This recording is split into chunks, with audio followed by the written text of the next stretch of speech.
புண்ணிய தலங்களில் ஒன்றான ராமேஸ்வரம் ராமநாத சுவாமி கோவிலில் ஆண்டுதோறும் தமிழ் புத்தாண்டு அன்று தமிழ் பஞ்சாங்கம் வாசிக்கப்படுவது வழக்கம். அதில் மருத்துவத்தில் இந்தியா முதலிடம் வகிக்கும். அந்நிய நாடுகளின் முதலீடுகள் அதிக அளவில் இந்தியாவுக்கு வர வாய்ப்பு உள்ளது. தங்கம் வெள்ளி விலை இன்னும் உச்சத்தை தொடும். மருந்து பொருட்களின் விலை அதிகரிக்கக்கூடும்.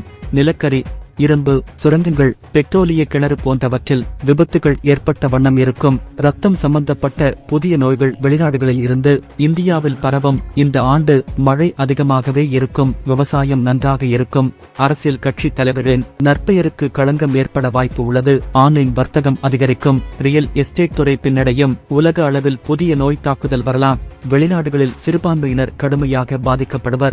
இஸ்ரேல் பாலஸ்தீனத்தில் கடும் பாதிப்பு ஏற்படும். மின்சார கட்டணம் உயரும். பொதுமக்களிடையே பணப்புழக்கம் குறையும். விளையாட்டுத் துறையில் இந்தியா தங்கப்பதக்கம் பெறும். எல்லையில் பதற்றம் இருக்கும். உலகத்தில் ஆங்காங்கே மத கலவரம் போர் அபாயம் இருக்கும். உலக அளவில் உணவுப் பொருட்களின் உற்பத்தி குறையும். அணு ஆயுத உற்பத்தி அதிகரிக்கும் என பல்வேறு தகவல்கள் பஞ்சாங்கத்தில் இடம்பெற்றுள்ளன.